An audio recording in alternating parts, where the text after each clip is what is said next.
আসসালামু আলাইকুম, welcome back to my channel page Kurush ঘর।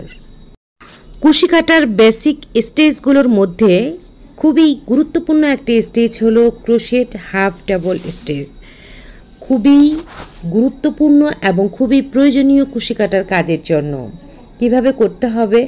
প্রথমেই ইয়ার্ন ওভার করে স্টিচের ভিতরে দুইটা লুপ নিয়ে তার ভিতর দিয়ে সুতাটাকে প্রবেশ করাতে হবে এবং সঙ্গে আরেকটি লুপ নিতে হবে। এবার স্টিচের উপরে দেখুন তিনটা লুপ। নাও তিনটা লুপের ভিতর দিয়েই সুতাটাকে বের করে নিয়ে আসতে হবে। আবার দেখুন yarn over, insert the hook into the stitch, make a loop. Now 3 loop on the hook and pull through all loops together. So half double stitch দিয়ে অনেক সুন্দর সুন্দর কাজ করা হয় এবং কাজের অনেক প্রয়োজনে লাগে বিভিন্ন ধরনের প্রজেক্টের কাজ করার জন্য, ফ্যাব্রিক তৈরি করার জন্য।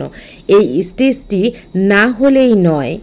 যেই বেসিক স্টিচগুলি রয়েছে সেই স্টিচগুলির মধ্যে সেকেন্ড পর্যায়ের স্টিচ হলো এই হাফ ডাবল ক্রোশে স্টিচ। আশা করছি এই স্টিচটি নিয়ে আপনাদের আর কোনো সমস্যা হবে না। Practice more and more for brilliant result. দেখা হবে পরের ভিডিওতে। ভালো থাকবেন।